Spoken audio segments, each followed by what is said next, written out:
checking out Criterion Watch. I'm your host, Jonathan Mooney. I'm here with, Paulie Presents, known as the Moo Cow. Moo. and we're also with Lenore. Lenore is our first special guest on this show. We've generally been doing it just me and him, and we decided to bring Lenore into this whole thing because she's been kind of our co-host for Indie Film Cafe and Film Freaks as well. So check out Film Freaks TV. We're subscribed to it, so you should too. So anyway, we're going to be talking about the Alfred Hitchcock film Rebecca. It's my choice. I had seen it. I got it at the library a while, like a couple years ago, and when I was going on this like Hitchcock kick, A hitch kick. a hitch kick. But I was like checking out all the Hitchcock movies I could, and Rebecca was one I was like, I don't know, this doesn't sound like it's an interesting movie. And then from the very beginning of the movie, I always remember the beginning of the movie is like, there's just some rudeness, and it's funny. It like makes us laugh, and it's not a scene like I typically thought of Hitchcock as. And I guess he does do a lot of that. He does a lot of like, dry humor and wit and kind of like. But these characters were very nasty in the very beginning, and so I guess we'll talk a little bit about the story of Rebecca. Rebecca was a film that, like, kind of a background of it was Hitchcock had basically made a bunch of movies in England, and then he came out from England to America because obviously that's what you want to do. You strive for Hollywood is kind of where everybody wants to go at that time. They're going to get paid a good amount of money. And in the 1930s, 40s, 1940s when this movie came out. Pre-war. Yeah, they wanted, everybody wanted to be Hollywood. And Hitchcock was like the big thing. So David Selznick was like one of the biggest producers at that time and had made sweeping epics like Gone with the Wind, and I think he had done like, what did he do? Wizard of Oz? He did stuff like that, big movies that, garnered a lot of attention. Blockbusters, pre like Jaws and all that the actual like blockbusters we know today, but those were the movies that, a lot of people went to go see. And so he asked Hitchcock to come out. Hitchcock came out and they made this movie. But the thing was, David Selznick was busy, I believe, with Gone with the Wind at that time, right? Right, and there was that whole thing about the blockbusters sort of back in the 30s because people were trying to forget about, the Depression. Yeah. And so that's what it was. And so that he was sort of, I don't want to say pandering to everybody's taste, but a little bit, So he kind of did that. And so I think he was looking to make something a little different and making something a little classier. And so he got Hitchcock to direct this film. And originally they were going to do Titanic, and I guess Selznick decided to go a different direction and decided because, from what I've also read, Hitchcock originally wanted to do Rebecca, but the rights to the to the script were way too high for him, and he just wasn't interested in buying it. But he ended up going with this one and everything, and it does feel like a Hitchcock movie. I mean, it's got a lot of Hitchcock themes and tropes in it, as well as it's just beautifully shot. Like, it's so wonderful. But the story basically is this girl, they never give her a name, played by Joan Fontaine, is Beautiful Joan Fontaine. She's just beautiful. Luminous. And she plays like this, just like the meek, innocent young girl who, is just she's a companion to this woman who's just wretched and horrible and nasty and just like won't stop yapping, just like me, just won't stop yapping. And then, what is it? Then you meet Max de Winter, played by Laurence Olivier, and they like meet when he's like staring at the ocean, which I guess like is in a way is a little bit of a foreshadowing of like events to come. And she says something to him like, "Be careful," or whatever. And at that moment, their eyes meet, and he snaps at her. Yeah, he snaps at her, but like their eyes meet, he kind of knows like she's different than whoever, right? And she goes back to her companion lady, and he comes and visits, and anyway, long story short on that end, they end up liking each other, going on dates, and then she has to leave to go to New York, and he says, "Why don't you come to Mandalay with me instead and be my wife?" Which, I mean, this is not the only Hitchcock movie I've ever seen where the characters just get married on a hitch. Ah, you know, right? I didn't mean to do that, but that was, yeah. But that's like literally how quickly like these characters, suspicion, Like they do that, and a week or so, I think. yeah, it's Yeah. like a week of knowing each other. It's like, hey, let's get married. Yeah, the only thing she knows about him is that he's, short-tempered and calls her a little fool and And he's rich. berates her. And he's rich. Like that's really, and it's not like she's looking for money. She's literally, she just kind of likes him. Like she likes being. I feel like a little bit of it is that she is like a child. She acts like a child. She's always clumsy, knocking things over. She's very innocent and sweet and stuff. She's afraid of everybody. It's kind of like one of those stories where, like the young sort of princess, has this fantasy where, oh, if I could only meet this rich, good-looking, wonderful man who will just marry me and love me and boo. And she kind of gets her wish. She meets this guy and rescues her from this situation, from this terrible woman who just abuses her daily as well. I also think there's a little bit of daddy issues kind of thing, where she kind of like looks up him as like a father figure in a way, because like he's very, he scolds her all the time. He yells at her about All the this or time. that, and treats her badly, and she kind of takes it because I don't know, we don't know anything about her history, like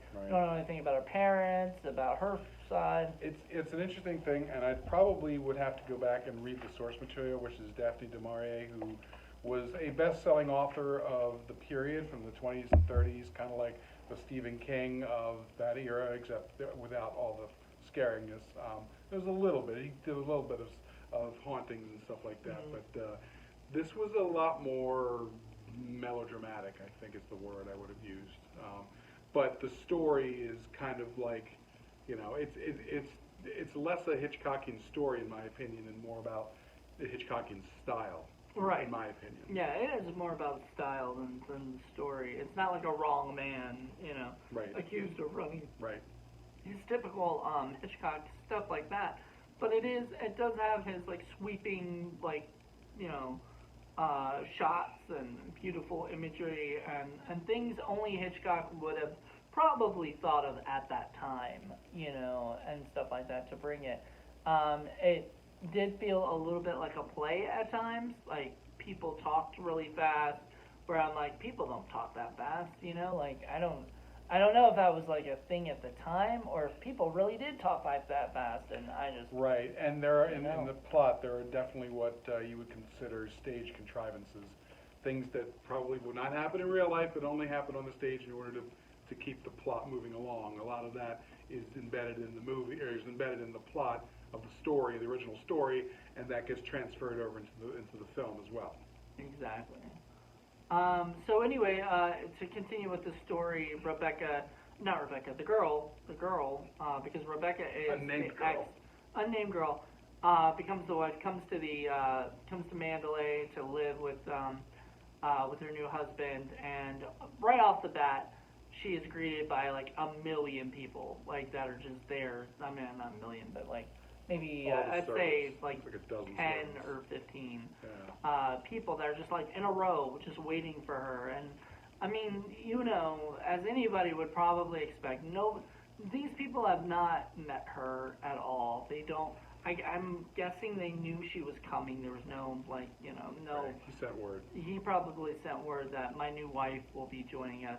They know, but as they get there, they're waiting, and it's like the most. I mean, I would be stressed out and scared and worried. Like I totally felt that with her. Like Joe Fontaine did such a wonderful job, because it is just. I mean, that scene in itself is just overwhelming. And then she, kind of finds out a little bit more about Rebecca, his former wife, who died. She drowned, but we don't know how exactly at first. And then more gets revealed throughout the whole thing. So without like kind of spoiling like the end of the movie, which I guess we shouldn't do, just in case you are watching this and you've never seen Rebecca. If you haven't seen Rebecca, please go see it. Check it out. It's really good. And one of the prime characters that, or secondary characters that she meets is Mrs. Danvers, who's one of the main housekeeper, who, you know, really, really was attached to the original Mrs. De Winter, and she plays a very, very important role, not only in what happens in the film, but towards the end, the ending. So, Yeah, she was wonderful. Like the lady who played her just did it so well. It was she was you didn't know what was going on with her. You know, like a lot of times I felt like she was gonna kill. You know, well, kill she the acted person. pretty much like a nutbag the whole time. I mean, honestly, she was crazy. Well, and you kind of find out that she's very close to, you find out that she's very close to Rebecca. She, like, you know, she loved everything Rebecca did. So everything that this poor girl is doing doesn't live up to whatever Rebecca was doing. Oh yeah, she's constantly rubbing the former Mrs. De Winter in her face. I guess it makes sense that there's a difference. Mm-hmm. It seems like, I guess Mr. De Winter, or Maxim, or either way, he went, he kind of, I think he married her because she was so different from his wife, Right. from the late Mrs. De Winter. Oh yeah, no, I mean, and they do that. They say it in the movie because he says stuff about her hair. You know, she's like, oh no, I like the way her hair is. But when she does her hair like Rebecca did it, and she puts that gown on, she does everything that makes her look like Rebecca. He does not like it at all. So he was literally trying to find a girl who was like the exact opposite, so that he wouldn't have the memory of his poor dead Right. ex. And the only time Mrs. Danvers is nice to the unnamed or new Mrs. De Winter is when she's like manipulating her to dress or act or look like the former one, because she still can't let go of that.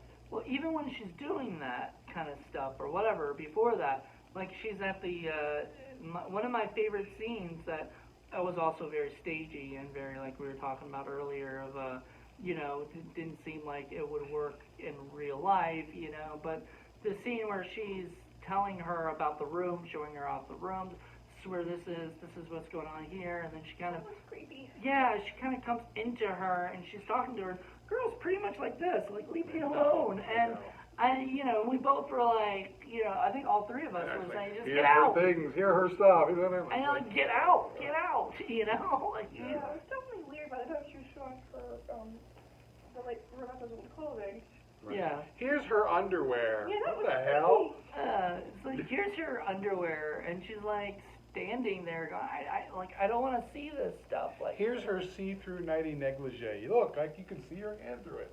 You can see everything through it. oh my Yeah, Okay. It's crazy is, Rebecca and the new Mrs. De Winter, they look nothing alike. They made a point of Right. emphasizing that. There's like some kind of weird subtext going on, like that maybe the book explores, that the movie kind of hints at, like some kind of weird single white female thing going on between the housekeeper and the former No. Mrs. De Winter. I swear, we got to find that out. We got to find that information out because there, you know, okay, you know, it's spoilers, fuck it, you know, because it's gonna have to happen. So there's a scene at the end of the movie. So to fast forward all the way to toward the end, you find out that what's his name, Max has claimed he murdered his wife or whatever because he didn't tell her how. But he said that like later on it's discovered that there was a drilled hole in the boat, and that would basically make the boat sink instead of crash. So the boat didn't crash and capsize; it capsized after it sunk and whatnot. So or something like that. So the whole idea was like he realized like he was caught for this, and he was trying to get not think about her or whatever. And this guy who claimed to be Rebecca's cousin, Oh, Favreau. he comes in and says, he basically blackmails him and everything, and tells him like, let's basically give me money and I'll keep this hush hush. And a nice like way of not actually physically saying it or whatever, but saying it in a way that like pretty much said it. So so was it Max tells him let's go see let's go privately do this transaction. And as he does that, he calls the police in to tell them, this guy's blackmailing me or whatever. And the police, of course, have to investigate this whole thing. And so they go to this doctor, because that's the one thing, one piece of evidence that was never brought to attention, which is kind of weird that, he would never bring this information. I guess he'd have to wait till the body is actually discovered, which they thought they discovered the body, but nope, they did not. So they did discover a new body, which actually happens to be Rebecca, I'm guessing. Right, and then the only witness they had was crazy, cracked old Ben, who could only stand there and go, I don't want to go on the asylum. She went into the sea. I have a clam. He's just like goofy. And I think the asylum that he's referring to was the hospital that that the other girl went. And that's what I was taking from it. So the hospital that they went to, they find out that no, there wasn't a DeWinter that came in here. There was a Danvers, however. And so when I first watched this movie before, I was like, wait, did the other lady check her in or something and then just use her name? But this woman had been coming in before she was married, actually, because she wasn't married for very long. She was only married for 4 months, before she died. And so there was this, at the end, there was the proof that maybe she did commit suicide because she had cancer, and she didn't want to live. And there was a hint to me, and I mean, maybe you guys disagree or whatever, but there was a hint to me that she knew that he was planning to murder her, in that boat. So she deliberately went to the boat to die, basically. So in a way, I didn't read that at all. I think what was happening was that she deliberately provoked him when she was laughing at him and saying all this shit about stuff because she was pregnant, but then she found out, it turns out she wasn't pregnant, that she was actually had stomach cancer, and that she was trying to provoke him to kill her, and instead I guess she fell over and hit her head. Remember, she hit her head, and he said, oh, she died, because he never actually does that. He just stupidly decides he's going to cover it up because he feels no one will believe him, and he puts her in the boat, and then he's the one who sinks it and all that. But Actually, I don't think that's what happened. you don't think that's what happened? Because It's he hard to describes tell. it as him smashing planks, but they say there's holes drilled in, and he doesn't understand boats as well as his wife did. I think the wife actually is the one who drilled the holes. yeah, I Think so? Yeah.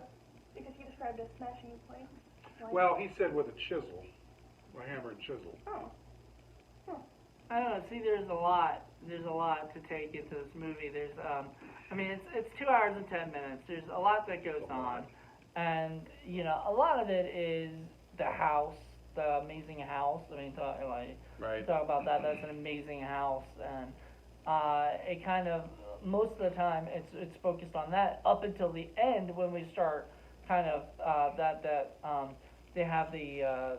I guess that party is kind of the big thing that happens there. They have the party, and then he gets called away because they found the boat. So they finally find the boat, and they find a body, and they're pretty sure that's Rebecca in there and everything.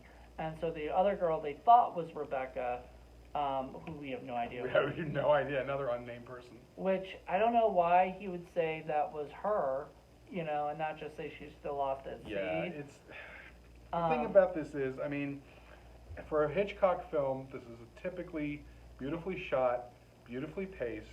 The direction is great. There's lots of great sweeping scenes. There's lots of detail, like depth of focus. That's the one thing I've always liked and appreciated about Alfred Hitchcock, is that he knows how to shoot in a depth of focus so that you can see very, very far away, but you have just as much detail for everything that's up front as you do in the back, which gives you a great picture and gives you a great feel for the depth of a scene. So I love that stuff. It's beautifully reproduced black and white film on the Blu-ray too. The Criterion did a great job. Great job. Fantastic. But the plot itself comes from Daphne du Maurier, and to me, frankly, it's just a melodrama. It's a potboiler. You know, it's just, it's like we talked about, this is not like your typical kind of more layered, more nuanced, Alfred Hitchcock kind of plot. Right. So that's kind of where it suffers for me. To me, you know, the Hitchcock direction is a plus, the setting is a big plus, and Jasper. Yeah. And, Jasper the dog. Yeah. and forget him. the absolutely luminous Joan Fontaine is just gorgeous and sweet, and she's Yeah. the beating heart of this film, because God forbid if it weren't for her, I would have detested every other character in this film. It just drove me nuts. Except the dog. Except Jasper. Yeah. So Jasper and the girl are probably the only things that actually make this movie like worthwhile, and to that extent, because all the other characters, even Max de Winter, he's just Right. a horrible, mean man. I know, but he's such a dumbass. It's like, dude, you created this whole mess. You just should have been honest from the beginning. You know, just. Well, I mean, and that's where the drama, melodrama, and all that other stuff comes in. Yeah. Is, you know, if everybody's honest in the beginning, then there's no movie. I know. Yeah, that's like the thing. But like, I mean, we look at it going, dude, why didn't you just tell her what happened in the very beginning? But you know. Or, you know, the other thing that always bothered me, because I saw this years ago, like when I was like 17 or 18, and I was just terribly bored, and I haven't really seen it since then, so I was a lot more into it now. I'm just, you know, I have other issues with it. But just like, you know, I just want to reach into the film and just take poor Joan Fontaine's character by the shoulders and say, why don't you at least go to De Winter and say, you know, your headmistress is treating me like shit. Right. You know, she really is. She's the one who told me to dress up in this stupid costume that pissed you off, and she's the one who's doing all this other crap. Please fire her. There must be something else, you know, there. Like I said, I swear to God, I think that Mrs. Danvers is related somehow to Rebecca. It's possible. There's never any. They're, Well, what they're either, explain why the cousin called her Danny? yeah, I mean, Why was the cousin in love with her? there's something else going on that we all kind of have to guess at, and, you know, it's either buried in the book or it's just not a very good book. I don't know. I don't know what to say. Or maybe it is in the book, you know, Yeah. and all that stuff. And it's just they didn't bring it into the movie because he felt like there just wasn't a reason for it or Well, something. Christ, the thing was already 2 hours and 10 minutes long. I know. You Well, I know. mean, and they could have trimmed some stuff too. I mean, Yeah, honestly. there are extra scenes that I wonder why it's there. You know, like the one part with Favreau where he's on the phone calling Mrs. Danvers. I understand it's there to let her know so that she can wig out and produce the final scene, but then he's like arguing with the cop about parking there. We don't need to see that. Yeah. We already know Favreau's a jerk. Yeah, we don't need that scene, and you know, he could have just left it at the phone call and then skipped to whatever the next scene was.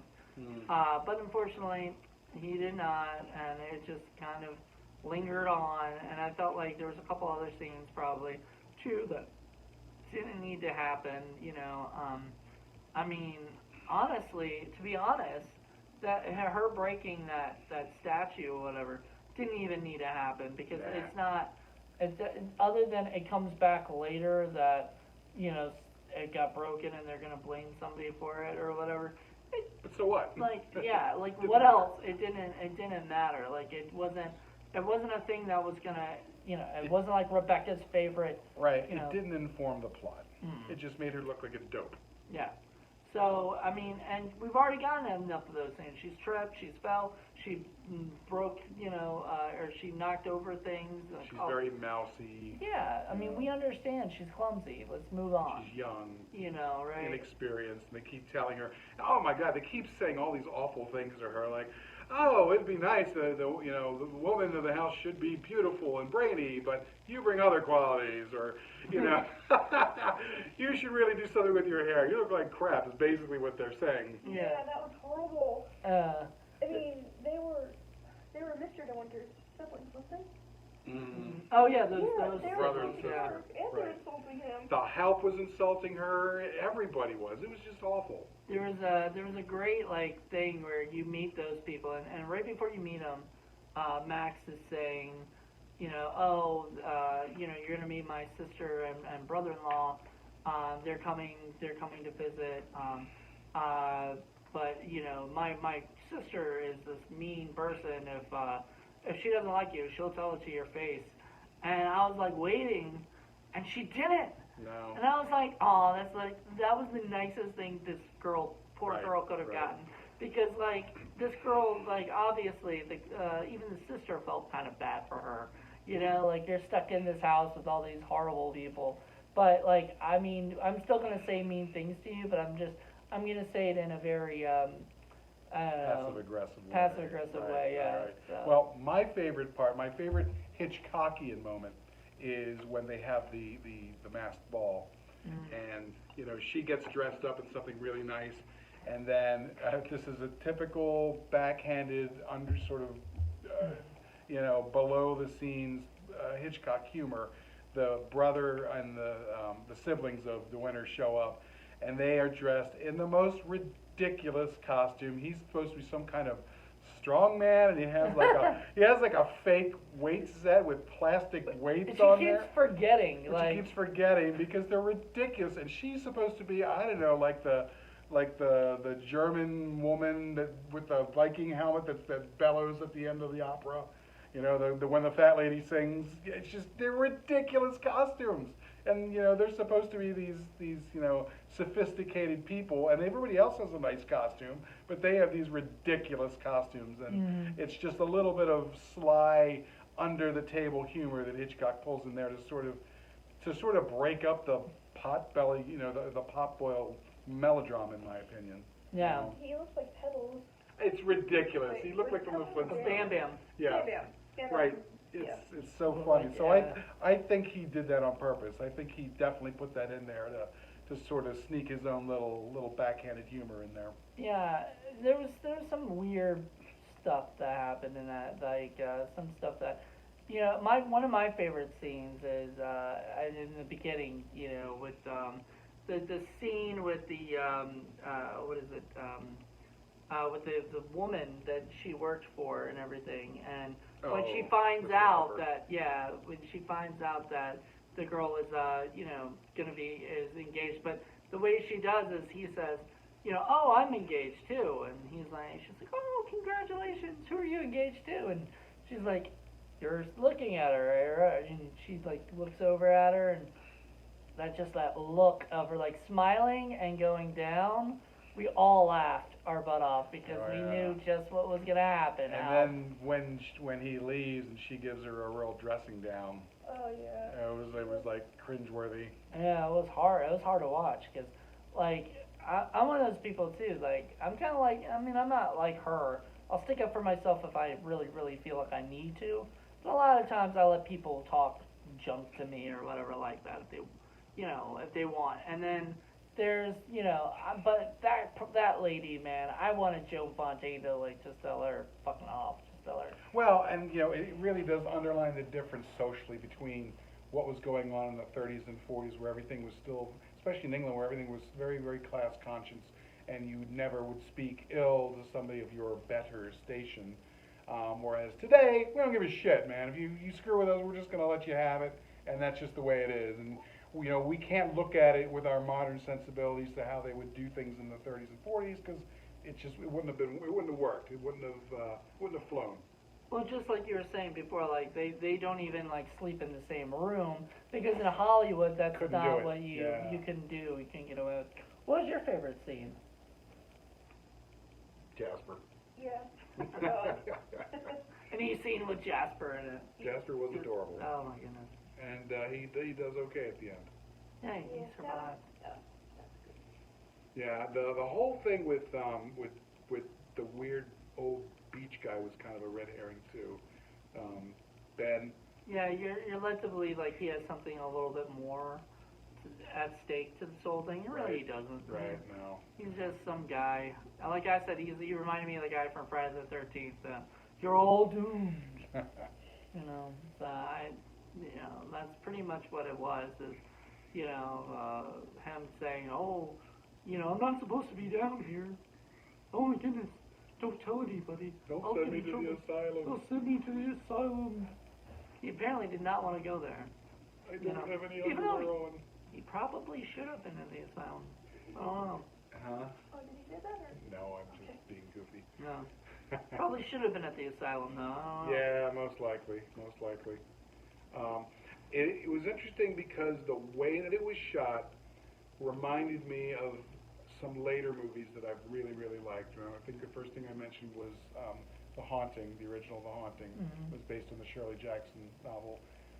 And then it also reminds me of The Uninvited, which would come in the early 50s, so maybe 10 years after this particular movie, just the whole thing with the cliffs and the sea, and will they jump in, will they not jump in, is there something dangerous going on? It's just that the difference is, of course, these movies, there are supernatural happenings and ghosts and all that, and that's not in this. This is not a horror movie. This is a melodrama, you know? I mean, he's haunted by the memory, but that's really all it is Yeah. the memory. There's no ghost or anything like that. There's no ghost, though. When I first did watch it, yeah, I thought there might be a ghost. I was like, "Ooh, we're gonna get a haunting," because like Right. everything's so gothic and everything's so like set up like It is that, a perfect thing to be set up for that, but you don't get that. which is actually kind of cool though, because you know typically that is what you get, and then you know you don't get that in this movie, and I think that's a little bit of a curveball, which is kind of cool. It's still like a murder mystery kind of thing of like, did she commit suicide? Did he kill her?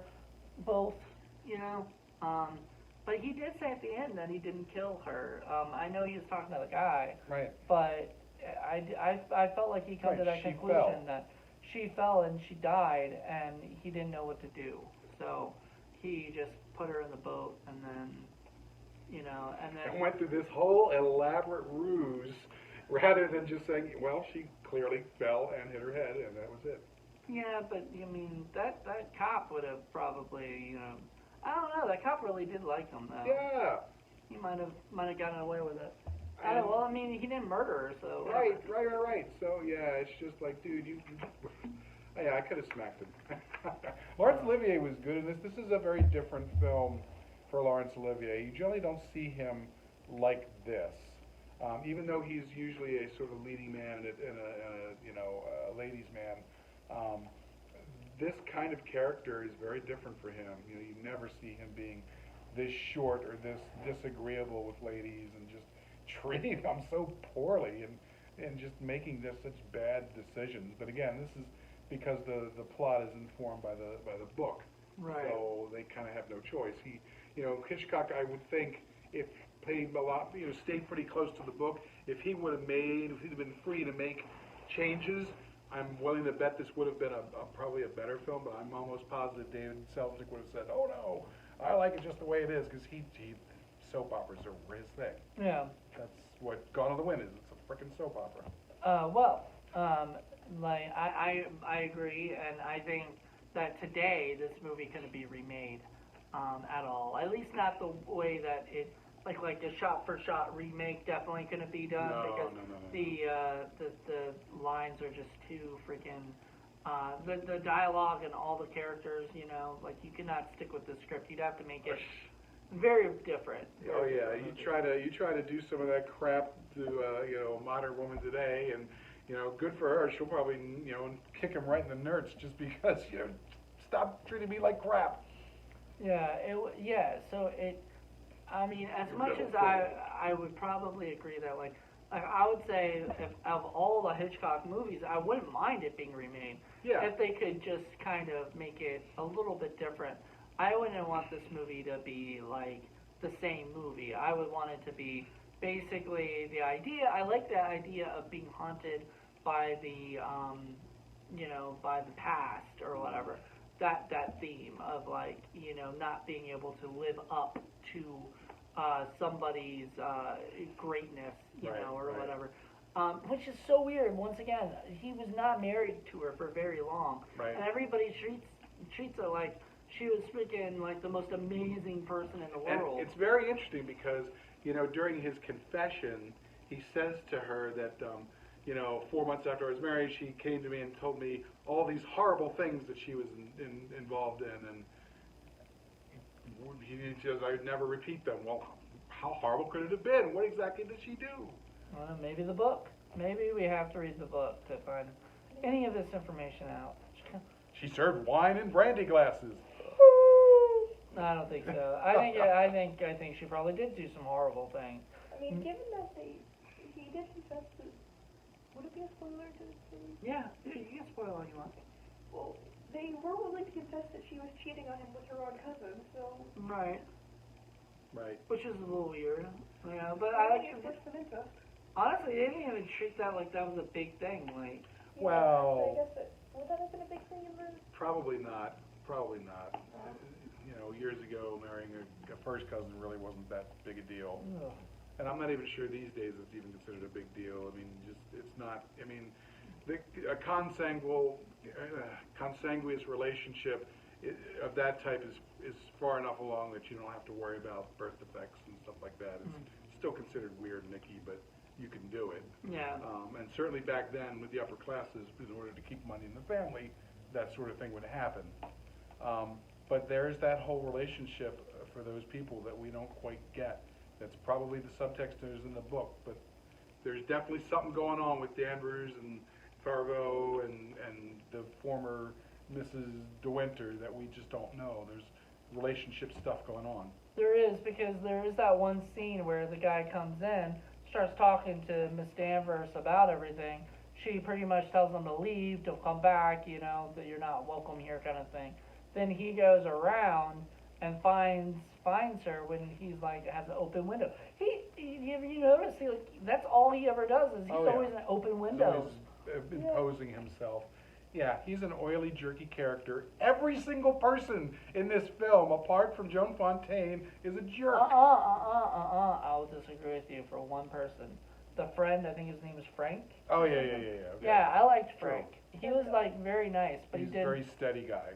and he talked to her very close. And it's very, very interesting because Fargo brings up the whole thing. It's like, oh yeah, now you can snuggle up to the new Mrs. De Winter just like were going to for the former one, but I got there first. That's a very interesting thing. He kind of throws that at him, and you have to wonder: is that something that really happened? Is that buried in the subtext of the novel? Who knows? I don't know. I guess you'll have to read the novel. But yeah, I don't know. I found this movie to be interesting and you know, and something unlike some of the movies we watch on Indie Film Cafe.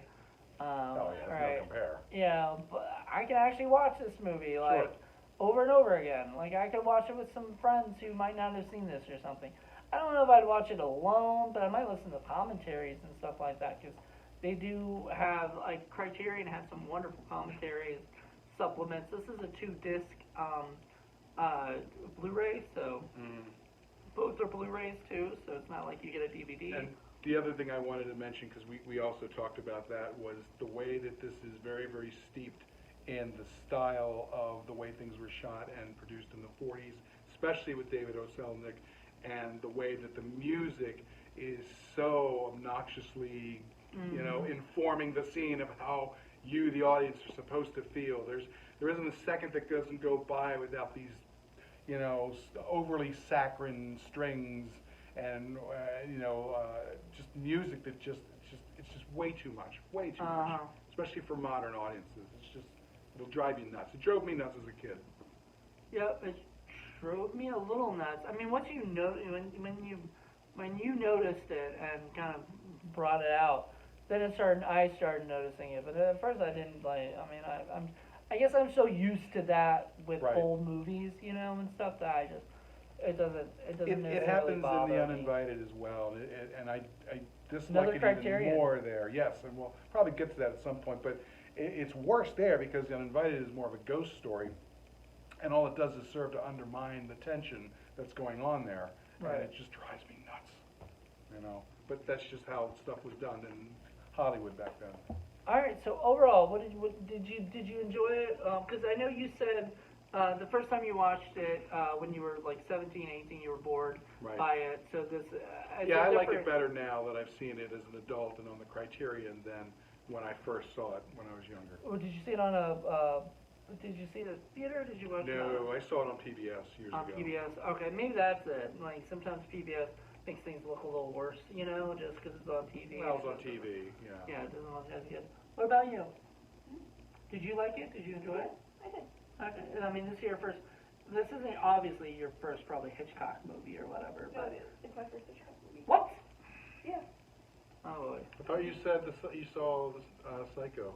I mean, like I've seen scenes from it. Oh, okay. That's the one with the chocolate syrup and everything. Yeah. Chocolate syrup. Are you talking about the death scene? Yeah. Oh, okay. Or Psycho. No. So all right. Well, so this is your first Hitchcock movie. Wow. My first full You one. just Yeah. she just popped her cherry on the She's show. 20 years old. She hasn't seen the stuff we've seen. Yeah. You will. We're going to You show you will. as many things as we can before you go. You poor girl. Just like Joan Fontaine, poor girl.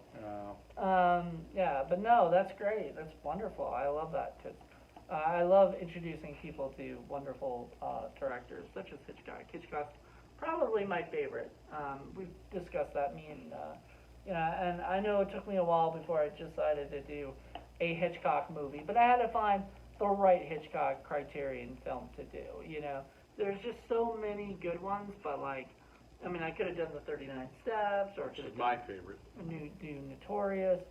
I could have done, Man Who Knew Too Much, the original, not the remake, the original. But I decided that this was definitely the best one to start with. It kind of introduces people to like a different feel of the Hitchcock. Because once you actually watch a real Hitchcock movie, like a regular one, this is not his movie. Right. There's definitely a sense that he doesn't have full control over this, and this is his first American one. So I imagine for David O. Selznick, who's a big-headed producer who ran all sorts of stuff, so I imagine he had a lot more control than Alfred Hitchcock would have preferred. But And I know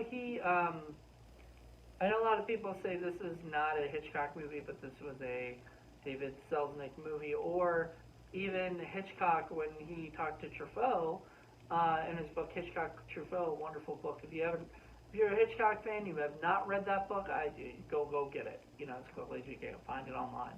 But there's a part where he actually said, "This is not my movie. This was a novelette," and so he kind of even viewed it as like this wasn't. Like this has the style as very much so. as Paul pointed out, but it doesn't have the themes or the stuff that generally you see in a Hitchcock movie. Right. It's not Hitchcockian in that feel, but it does. You could watch this movie and you go, I feel like this is a Hitchcock movie. Yeah, you could still enjoy this film. But you can kind of still tell it's a Hitchcock thing, like it has that story. So it does set itself apart to kind of still feel like Hitchcock, but it's really more strict to the novel, which if you do watch like Psycho, completely different than the novel. Like they kind of, I guess, he was new, he was letting David Selznick. I just want to know what changes he would have done if he had a chance. I think I do have a book called Hitchcock's Notebook and stuff, and it has a bunch of different notes from various movies.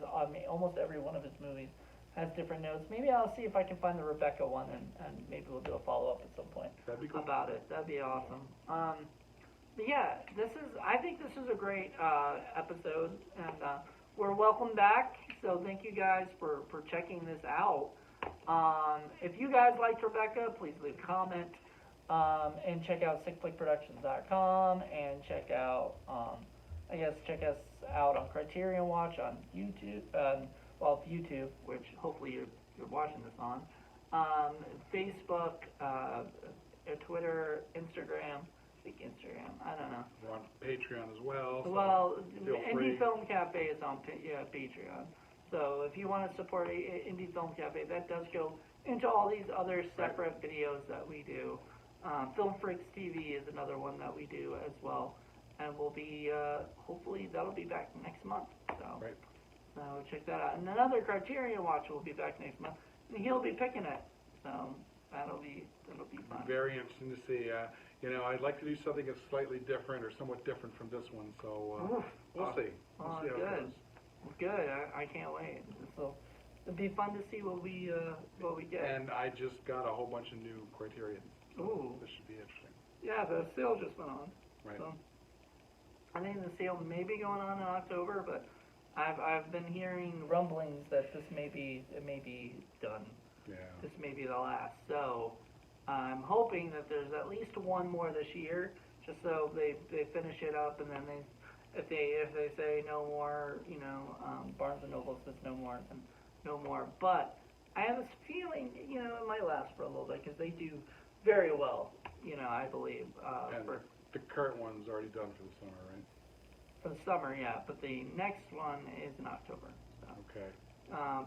Please, I know we'll be back for Criterion Watch in September.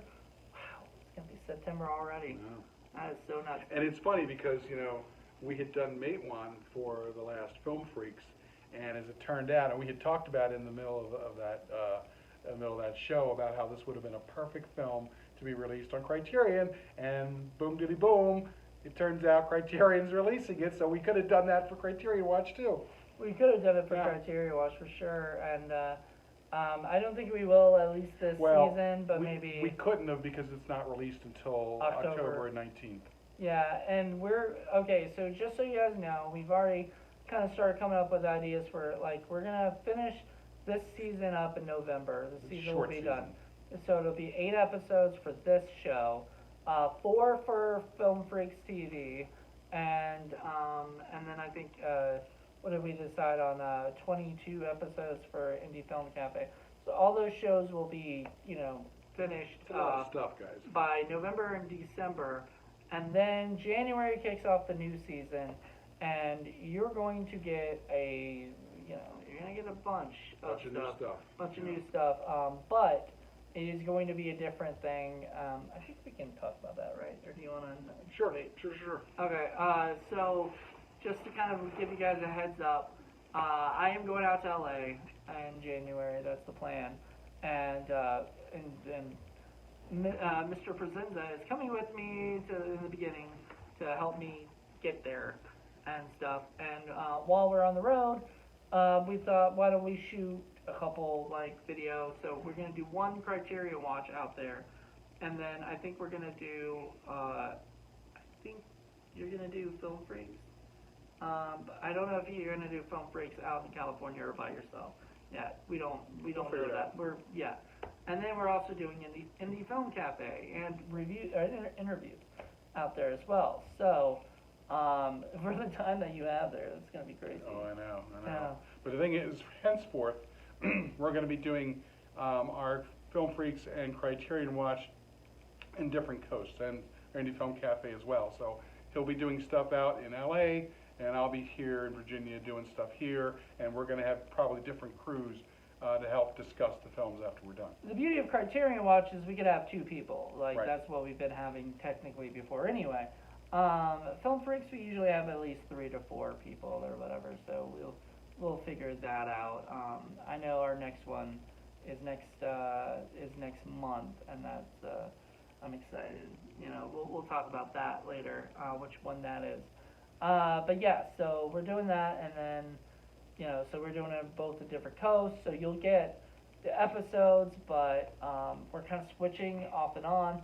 I'll do Criterion Watch 1 month, and he'll do that same month. He'll do Film Freaks, and then we'll switch, and I'll do Film Freaks, and he'll do Criterion Watch, and stuff like that. So that way, we still get to put it out, the content out every month, but you're just not gonna see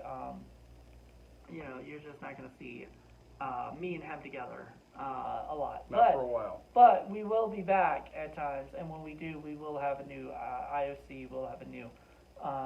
We may even shoot more than a few to just have on the back burner so that we can do that, bank them in, which will be fun. Yep. Come back out and do that. So the studio here is still going to be here. He's going to be doing stuff. Right. I'll have my own little studio probably in my apartment wherever I'm going to be staying. I'm still going to do all the other podcasts. I've got Hollywood Boulevard podcast, which would be perfect by doing stuff in Hollywood, and then Horrible and Coffee and Fred's Roundtable and Writer's Process. All still, since that's over the phone, all those are over the phone, those are still going to be done in out there in California. So everything's still on the get-go. There was a thought of him taking over everything and me just kind of going on and doing stuff, but I can't let it go. I can't. I enjoy this stuff too much. I have way too many Criterion movies in my collection that I would love to talk about. So Right. I just watched 2 of them yesterday, and so I'm really excited, and can't wait to like share everything with you guys. So All right. next month is his, so we'll see what craziness Be something good. Be something he's good. got for us. So thank you guys, and thank you Lenore for Yep, coming thanks out. for sitting in this time. Yeah, Fun. and Yay. yeah, We actually showed you a good movie instead of just crap for once. Yeah, that was a nice change. yeah, it was a nice change. All right, well, thank you guys so much for checking this out, and see you later. Bye. Bye.